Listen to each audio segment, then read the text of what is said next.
दिसंबर का महीना था और कड़ाके की ठंड पड़ रही थी। अपने बूढ़े कपकपाते हाथों से जब उसने कफन उठाकर देखा तो जोर जोर से रोने लगी। उसके सामने उसके पति की लाश रखी हुई थी। खेत में मजदूरी कर रहे उसके पति को बिजली का करंट लग जाने के कारण खेत में ही वो तड़प तड़प कर अपनी जान गंवा बैठा था।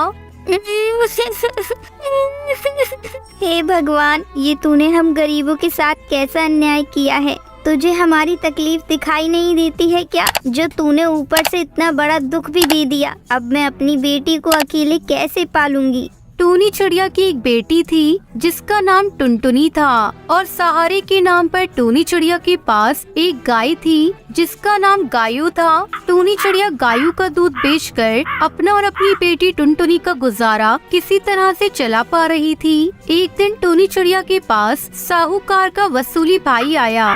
तब तक आप लोग कमेंट में बताएं 8 into 8 + 10 कितने होते हैं। अरे टूनी, तेरे पति ने साहूकार से कर्जा लिया था। तेरा पति नहीं रहा तो अब साहूकार का कर्जा तू नहीं चुकाएगी क्या? कर्जा? कौन सा कर्जा? मुझे तो कर्जे के बारे में कुछ भी नहीं पता। पता कैसे चलेगा? पैसे जो देने पड़ेंगे। तेरे पति ने ये घर बनवाने के लिए 2000 रुपए लिए थे। लेकिन मेरे पास तो अभी इतने पैसे नहीं हैं। साहूकार जी से कहना कि थोड़े दिन और रुक जाएं। मैं धीरे धीरे करके उनका कर्जा चुका दूंगी। टूनी के कहने पर वसूली भाई वहाँ से चला गया। टूनी के पास रहने के लिए एक कमरे का पक्का मकान था जिसमें वो अपनी बेटी के साथ रहती थी। धीरे धीरे 1 महीना और गुजर गया। जनवरी का महीना आ चुका था। दिन रात बर्फीली हवा चल रही थी। एक दिन साहूकार कड़कनाथ सेठ खुद टूनी चिड़िया के घर आ धमका। अरे टूनी, 1 महीना और गुजर गया लेकिन तूने अभी तक मेरे पैसे नहीं दिए। तुम लोगों के साथ नरमी क्या दिखा दी तो तुम लोग सर पर चढ़ जाते हो। ला मेरे पैसे निकाल, पूरे 2000 रुपए। बेचारी टूनी चिड़िया कड़कनाथ सेठ के आगे हाथ पैर जोड़ के गिड़गिड़ाने लगी। मालिक, आप तो जानते ही हैं कि पति के जाने के बाद बेटी की जिम्मेदारी मेरे कंधों पर आ गई है। दूध बेचकर भी 2 वक्त की रोटी का जुगाड़ नहीं हो पा रहा है। सर्दियां गुजर जाने दो मालिक, मैं आपकी एक एक पाई चुका दूंगी। क्यों, सर्दियाँ बीत जाने के बाद तेरी लॉटरी लग जाएगी क्या? मुझे मेरे पैसे अभी चाहिए, नहीं तो तुझे अपना ये घर छोड़ना पड़ेगा। टूनी के लाख कहने पर भी कड़कनाथ सेठ नहीं माना। कड़कनाथ सेठ पर तो टूनी की बातों का जैसे कोई असर ही नहीं हो रहा था। उसने अपने गुंडों से कहकर टूनी के घर से उसका सारा सामान बाहर फेंकवा दिया और उसकी बेटी को घर से बाहर निकाल दिया। टूनी चिड़िया अपनी बेटी के साथ सड़क पर आ गई। टूनी चिड़िया बहुत रो रही थी। माँ को रोता देखकर उसकी बेटी टुनटुनी चिड़िया बोली, माँ, उस सेठ ने हमसे हमारा घर छीन लिया तो क्या हुआ? हम लोग मिलकर अपना नया घर बनाएंगे। टुनटुनी बेटा, अपना घर बनाने के लिए हमारे पास पैसे नहीं हैं। माँ, हमें पैसों की जरूरत भी नहीं पड़ेगी। हम सब मिलकर फूस और बांस से अपना घर बना लेंगे।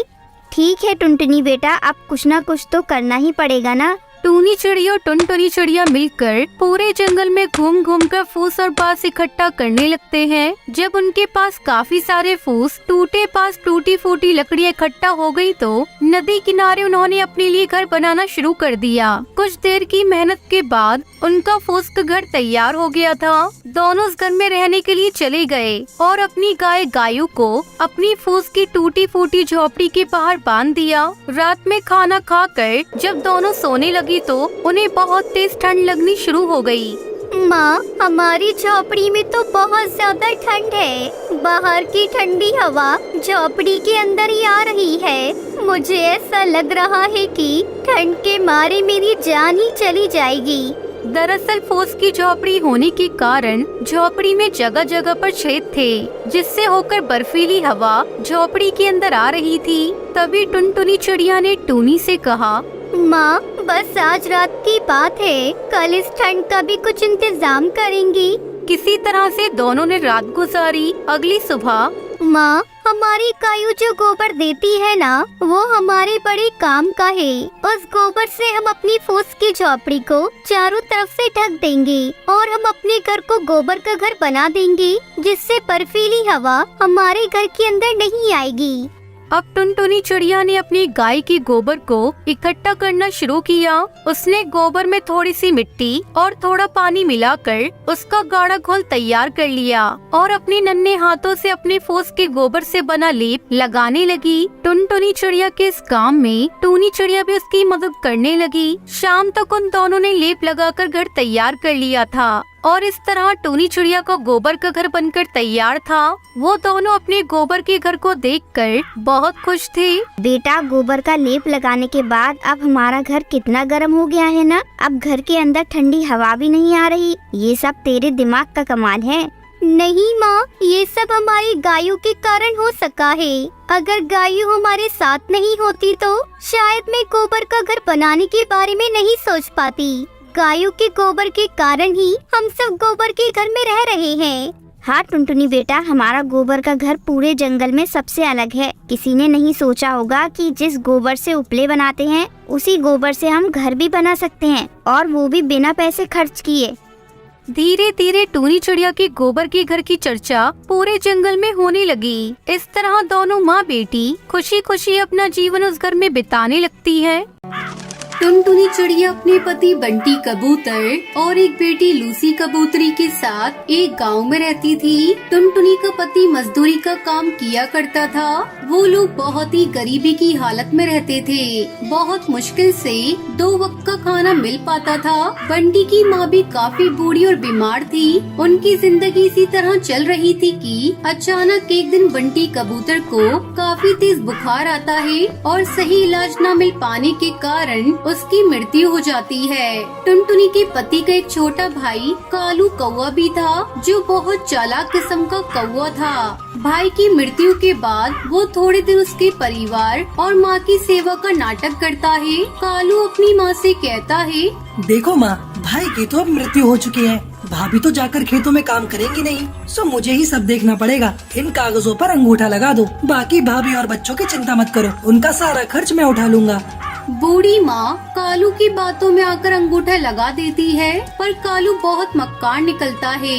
2-4 दिनों में वो जमीन को औने पौने दाम में बेचकर गांव से फरार हो जाता है। कैसा कपूत पैदा किया मैंने, जो अपने ही घर को बर्बाद करके भाग गया। अब हम लोग क्या करेंगे। टुनटुनी चिड़िया पर तो दुखों का पहाड़ टूट पड़ा।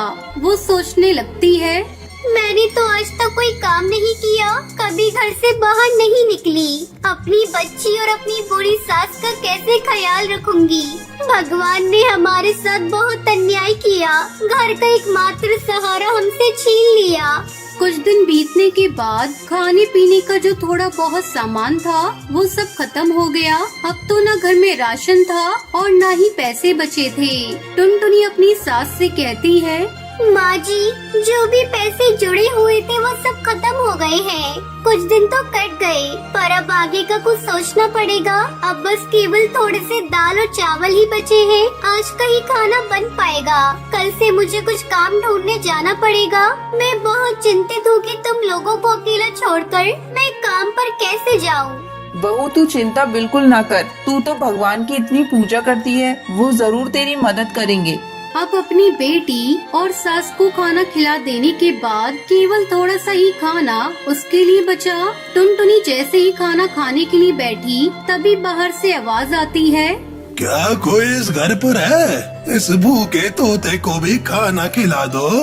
बूढ़े तोते की आवाज सुनकर टुनटुनी चिड़िया तुरंत बाहर आती है और उन्हें बैठने के लिए कहती है। टुनटुनी ने अपने लिए जो थोड़े से दाल और चावल रखे थे वो उस बूढ़े तोते को देने के लिए प्लेट में डालकर ले आती है। ये जो थोड़ा बहुत खाना ही खा लो। मेरे पास आज केवल इतना ही भोजन है, आप इसे ग्रहण कर लें। बूढ़ा तोता खाना खाते खाते टुनटुनी से पूछने लगता है, क्या हुआ बेटी, उदास क्यों हो? टुनटुनी उस बूढ़े तोते को सारी कहानी बताते हुए कहती है, मेरे पति की मौत हो चुकी है और कमाई का कोई जरिया नहीं है। आज तो राशन भी खत्म हो गया है। मुझे समझ नहीं आ रहा कि अपनी छोटी बच्ची और बूढ़ी सास को छोड़कर कैसे बाहर काम पर जाऊं, और यदि काम नहीं किया तो इनके लिए खाना कहां से लाऊंगी। बूढ़ा तोता टुनटुनी की सारी बातें सुनकर उससे कहता है, तुमने ये जो दाल चावल बनाए थे इनमें बहुत ही स्वाद था। तुम्हारे हाथ में स्वाद है। घर के बाहर ही तुम दाल चावल का ठेला क्यों नहीं लगा लेती, जिससे तुम्हें घर छोड़कर कहीं जाना भी नहीं पड़ेगा और तुम्हारी कमाई का जरिया भी बन जाएगा। मैं तुम्हें एक नमक का पैकेट देता हूँ। ये एक जादुई नमक है। तुम अपने खाने में इसी पैकेट से नमक डालना, फिर देखना तुम्हारा सारा खाना हाथों हाथ बिक जाएगा और तुम्हें कभी पैसे की कोई परेशानी भी नहीं होगी। ये कहते हुए बूढ़ा तोता टुनटुनी चिड़िया को एक नमक का पैकेट देता है। आपको बहुत बहुत शुक्रिया काका, आपने तो मेरी समस्या हल कर दी। अब मैं घर पर रहकर ही सब काम कर लिया करूँगी और मुझे अपनी बच्ची को छोड़कर कहीं दूर भी नहीं जाना पड़ेगा। तुम बहुत ही अच्छे दिल की चिड़िया हो। तुम्हारे मन में लोगों के लिए दया भाव है और तुम लोगों की मदद करना चाहती हो, इसलिए मैं तुम्हें ये जादुई नमक दे रहा हूँ। ये तुम्हारी बहुत मदद करेगा। और हाँ, ये याद रखना, ये पैकेट कभी भी खाली नहीं होगा। बस तुम इसे संभाल कर रख देना और हमेशा खाने में नमक इसी में से डालना। भगवान तुम्हारा भला करेंगे।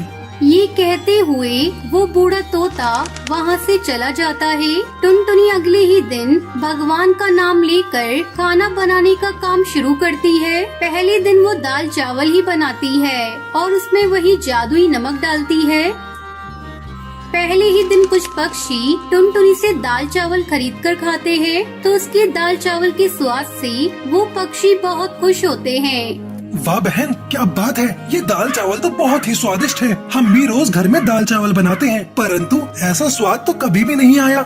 हाँ भाई, ऐसे दाल चावल ना सुंदरी की माँ जो है ना 100 साल लगा कर भी नहीं बना पाएगी। बता रहा हूँ, स्वाद आ गया भाई, सच में वाह। टुनटुनी के बनाए दाल चावल धीरे धीरे पूरे जंगल में मशहूर हो जाते हैं। पूरे गांव भर में उसके दाल चावल की तारीफ होने लगती है। उस जादुई नमक के स्वाद ने अपना जादू चला दिया और टुनटुनी चिड़िया के बनाए दाल चावल गांव भर में मशहूर हो गए। अब टुनटुनी जितना भी खाना बनाती वो हाथों हाथ बिक जाता।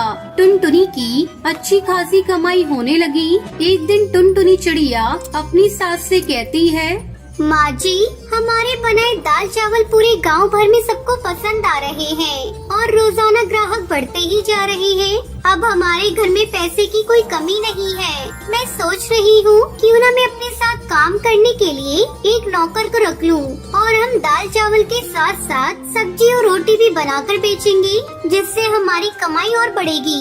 हाँ हाँ, क्यों नहीं बेटी। तुम इतने मन से और साफ सफाई से खाना बनाती हो तो खाने में तो स्वाद आएगा ही। तुम इसी तरह मेहनत करती रहो, भगवान तुम्हें सफलता देंगे। कुछ दिन बाद कालू कौवा घर वापस लौटा। वो अपनी माँ और भाभी से माफी मांगते हुए कहता है, मुझे माफ कर दो माँ और भाभी, मैंने आप दोनों के साथ बहुत बुरा किया। मुझे अपनी गलती का एहसास है। अगर भाभी तुम्हारे पास कोई काम हो तो मुझे रख लीजिए, मैं आपके काम में हाथ बटा दूंगा।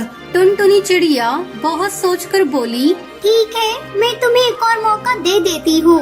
तुम आज से ही मेरे ढाबे पर काम कर सकते हो। अब कालू कौवा कुछ दिन तक टुनटुनी चिड़िया के साथ अच्छे से काम करता है और उसे टुनटुनी चिड़िया के जादुई नमक का पता चल जाता है और वो सोचने लगता है, अगर मैं इनका जादुई नमक का पैकेट चुरा लूं, तो मैं भी इससे अच्छा खाना बनाऊंगा। उसमें वैसा ही स्वाद आएगा जैसा कि टुनटुनी के खाने में आता है। बस फिर क्या था, कालू कौवा लालच में आकर टुनटुनी के जादुई नमक में से थोड़ा सा नमक चुरा लेता है।